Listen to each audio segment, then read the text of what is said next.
कमल से। और जो अपने सतगुरु के वचन पे नहीं चलेगा वो सतगुरु का भगत कहां से हुआ। भले ही वो अपने आप को भगत कहें, लेकिन जो अपने गुरु के इस वचन पे चल के, और इन जितने भी काल प्रेरित लोग हैं जो मैनेजमेंट वाले, जब तक इनसे नाता नहीं तोड़ेगा, इनके साथ में संघर्ष नहीं करेगा, इन्होंने जो अज्ञान और पाखंड फैला रखा है, वो सतगुरु का भगत 7 जन्म नहीं हो सकता। क्योंकि वो सतगुरु की मर्यादा तोड़ के, जिनको सतगुरु ने रिजेक्ट कर दिया, उनका साथ दे रहा है, वो तो सतगुरु का दुश्मन हुआ। दुश्मन सतगुरु का भगत कहां से हुआ? वो तो दुश्मन हुआ सतगुरु का।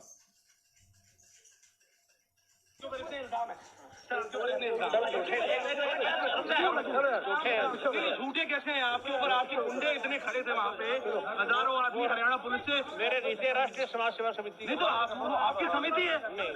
अरे आपकी समिति है बाबा, आप अपने आप को संत कहते हैं। स्पष्ट कहा परमेश्वर ने पूरी दुनिया के सामने, और ये सत्यवादी परमात्मा है। आप रोज संध्या आरती में पढ़ते हो, सत्यवादी के चरणों की मैं सिर पे डारूं धूर, 84 निश्चय पड़े पहुंचूं तख्त हजूर।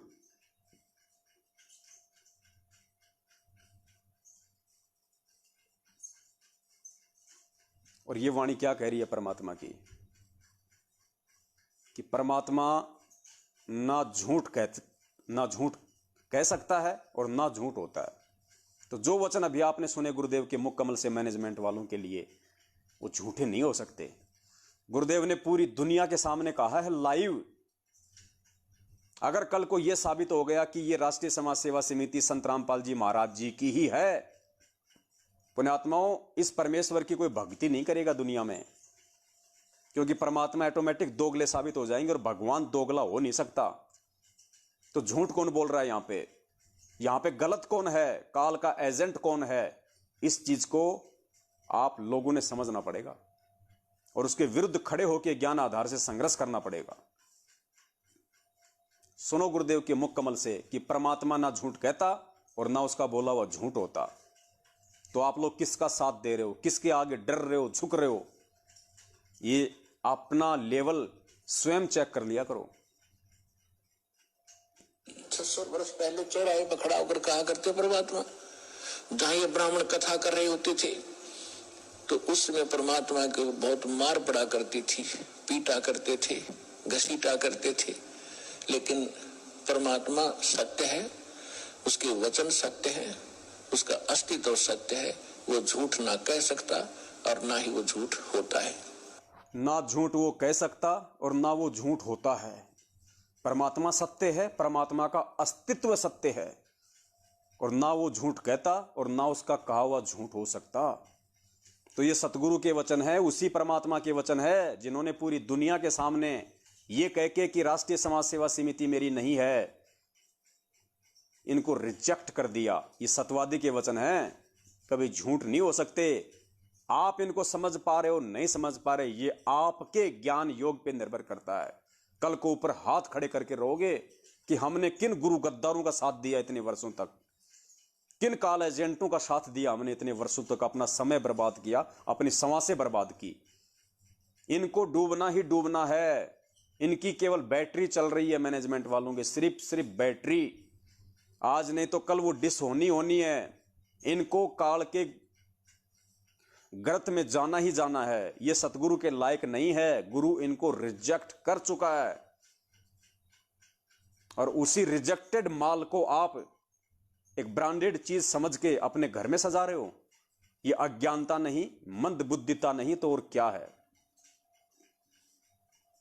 अरे गुरु ने जिस चीज को रिजेक्ट करके उसको कबाड़ी को बेच दिया, आप उस कबाड़ी से उसको मोटी रकम देके खरीद रहे हो और अपने घर में उसको शो पीस में रख रहे हो।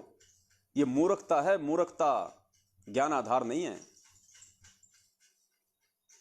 सतगुरु का वचन है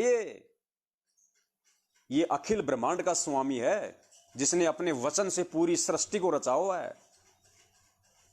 परमात्मा ने पृथ्वी, सूरज, चांद, सितारे, ब्रह्मांड, इनके परमात्मा ने कोई नींव नहीं लगा रखी, नीचे कोई नींव नहीं भर रखी। ये परमेश्वर की शब्द शक्ति से घूम रहे हैं। और वो सत्यवादी परमात्मा अगर झूठ बोलेगा, पुण्यात्मा, सृष्टि खंडित हो जाएगी, नष्ट भ्रष्ट हो जाएगी। तो ये सत्यवादी का वचन है कि राष्ट्रीय समाज सेवा समिति मेरी नहीं है, और जो मेरे गुरु का नहीं है वो मेरा लाख जन्म नहीं हो सकता। अगर मैं गुरु का भगत हूं तो अगर मैं काल प्रेरित हूं, अगर मैं चापलूस हूं, तो मैं उनकी चप्पल चाटूंगा। लेकिन अगर मैं सतगुरु का भगत हूं और सतगुरु के वचन पे मुझे यकीन है कि मेरा बाप झूठ नहीं बोल सकता, वो कभी भी उन काल एजेंटों का साथ नहीं देगा। वो अपने बाप के नक्शे कदम पे चलते हुए, उनके पथ चिन्हों पे चलते हुए संघर्ष करेगा उस अज्ञान और पाखंड के खिलाफ, जो अज्ञान और पाखंड नकली धर्म गुरुओं ने 4 युगों से फैला रखा था। और उनका भगत भी, जो पाखंड और अज्ञान इन मैनेजमेंट वालों ने पिछले 7 वर्षों से कुछ भी छुपा हुआ नहीं है आप लोगों से कि इन्होंने क्या क्या पाखंड किए हैं, क्या क्या आडंबर किए हैं, आज भी कर रहे हैं। कितनी अज्ञानता भरी है इन लोगों में। और इन लोगों की उल्टी हरकतों के चलते हजारों की संख्या में भगत भाई बहनों ने अकाल मौतें प्राप्त की हैं। उसके बाद भी आप इनका सहयोग कर रहे हो, आप इनके सामने झुक रहे हो। अरे आप इनके टुकड़ों पे पल रहे हो क्या? जबकि ये आपके टुकड़ों पे पल रहे हैं। ये मैनेजमेंट वाले संगत के टुकड़ों पे पल रहे हैं 7 साल से, इनके बच्चे पल रहे, और फिर भी तुम इन्हीं के आगे झुक रहे हो।